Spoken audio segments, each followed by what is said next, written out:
लकल हम्द या अल्लाह अस्सलातु वस्सलामु अलैका या रसूल अल्लाह अम्मा बाद। सिलसिला है नाज़रीन की तरफ से पूछे गए सवालों के जवाब पेश करने का। हमारे नाज़रीन में से एक ने ये पूछा है कि मैंने एक लंबे अरसे से कई दिनों से या कई महीनों से मुस्तअमल पानी से मैंने वज़ू बनाया, गुस्ल किया और उसी वज़ू गुस्ल से मैं नमाज़ पढ़ रहा हूँ। एक ज़माना हो गया ऐसे ही कर रहा हूँ। होगा कोई मसला इनका, ये कह रहे हैं कि मुस्तअमल पानी से ही मैं बरसों से या एक अरसा से वज़ू गुस्ल कर रहा हूँ, नमाज़ पढ़ रहा हूँ। क्या मेरी नमाज़ें होंगी या मेरा वज़ू हो रहा होगा? ये इन्होंने पूछा है। आइए तवज्जो के साथ जवाब सुनने की सआदतें हासिल कीजिए। मुस्तअमल पानी क्या है पहले तो ये समझना। जिन्होंने सवाल किया है वो तो मुस्तअमल पानी समझते हैं, उनका मसला नहीं है। दूसरे लोग जो हमारे इस क्लिप को देखें वो समझे कि मुस्तअमल पानी क्या है, किस पानी को मुस्तअमल कहते हैं और मुस्तअमल पानी का हुक्म क्या है शरीयत में। याद रखिएगा कि मुस्तअमल वो पानी है जिसने बदन से हदस को ज़ाइल किया हो, जिससे बदन से नापाकी को ज़ाइल दूर किया हो, या जिसे सवाब हासिल करने के लिए बदन पर इस्तेमाल किया गया हो।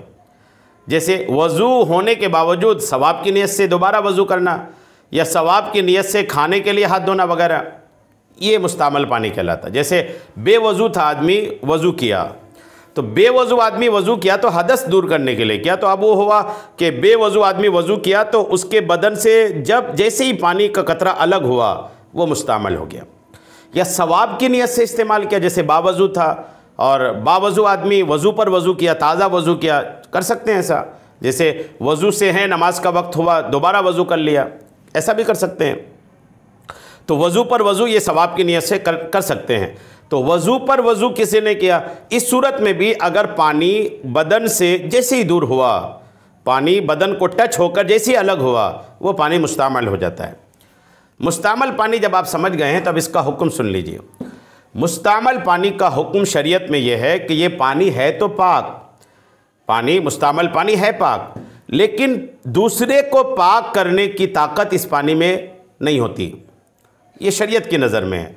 मुस्तअमल पानी किसी दूसरे को पाक नहीं कर सकता। अब जब मुस्तअमल पानी दूसरे को पाक नहीं कर सकता, इससे वज़ू नहीं हो सकता, इससे गुस्ल नहीं हो सकता, तो अब आप याद रखें कि जब इससे गुस्ल होगा ही नहीं, वज़ू होगा ही नहीं, और कोई मुस्तअमल पानी से वज़ू कर ले, वज़ू तो हुआ ही नहीं। मुस्तअमल पानी से गुस्ल कर लिया, गुस्ल तो हुआ ही नहीं। अब जब गुस्ल भी नहीं हुआ, वज़ू भी नहीं हुआ, तो उस वज़ू और गुस्ल से जो नमाज़ पढ़े वो नमाज भी नहीं हुई। तो जिन्होंने ये पूछा है कि हम बरसों से मुस्तअमल पानी से वज़ू और गुस्ल कर रहे हैं, तो आपकी नमाज़ें भी नहीं हुई, आपके वज़ू भी नहीं हुए, आप पाक भी नहीं हैं। इसलिए फ़ौरन से पेशतर आप अच्छे पानी से, मुस्तअमल पानी के अलावा से गुस्ल कर लें, और इस दौरान आपने जितनी नमाज़ें पढ़ी थी वो नमाज़ें भी लौटा लें, दोहरा लें उन नमाज़ों को। आप ये ना समझें कि मैं तो मुश्किल में पड़ गया, मैं तो आजमाइश में पड़ गया, अब मैं इतनी नमाज़ें कैसे अदा करूं। तो मुश्किल बात तो थोड़ी सी समझ में आ रही है, लेकिन अल्लाह से डरना है, क़यामत को अल्लाह को मुँह भी दिखानी है, अपनी नमाज़ें पूरी करके बारगाह इलाही में पेश होना है। इसलिए परेशान ना हो, घबराएं ना, बल्कि जितनी नमाज़ें आपकी इस दौरान पढ़ी ना, उन नमाज़ों की क़ज़ा अदा करना शुरू कर दे। कौन कहता है कि आपको आज ही पढ़ लो सारी? नियत कर लो कि मैं सारी नमाज़ें अदा करूँगा, क़ज़ा पूरी नमाज़ें पढ़ूँगा, और शुरू कर दो पढ़ना। एक दो दिन का रोज़ाना ऐसा पढ़ना शुरू करें। मान लीजिए अगर एक महीना तक आपने मुस्तअमल पानी से वज़ू गुस्ल किया है, तो आप रोज़ाना एक वक्त की नमाज के साथ एक वक्त क़ज़ाए उम्री पढ़ लेंगे, तो एक दिन की नमाज के साथ पिछली एक दिन नमाज़ें अदा हो जाएगी, तो एक महीने में बराबर मसला हो जाएगा। अगर एक साल तक आपने ऐसा किया, तो अब आने वाला एक साल रोज़ाना दो वक्त की नमाज़ पढ़िए, एक आज की नमाज, एक पिछले क़ज़ाए उम्री की, तो ऐसे एक साल में ये नमाज़ें कवर हो जाएंगी।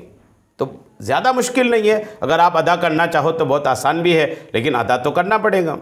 अगर आप नमाज से मोहब्बत करते हैं और आप चाहते हैं कि नमाज़ों का बोझ लेकर, नमाज़ों की क़ज़ा का बोझ लेकर मैं अल्लाह की बारगाह में नहीं, बल्कि नमाज़ें अदा करके इस बोझ से हल्का होकर के, इस ज़िम्मेदारी से बरी होकर मैं अल्लाह की बारगाह में हाजिर होना चाहता हूँ, तो आज से ही आप अपनी नमाज़ों की क़ज़ा अदा करना शुरू कर दीजिए। उम्मीद है बात आपको समझ में आ गई होगी। अल्लाह करीम हम सबको शरीअत के तमाम मसाइल सीखने, समझने और उस पर अमल करने की तौफ़ीक़ अता फ़रमाए। आमीन बिजाहिन नबील अमीन सल्लल्लाहु ताला अलैहि वसल्लम।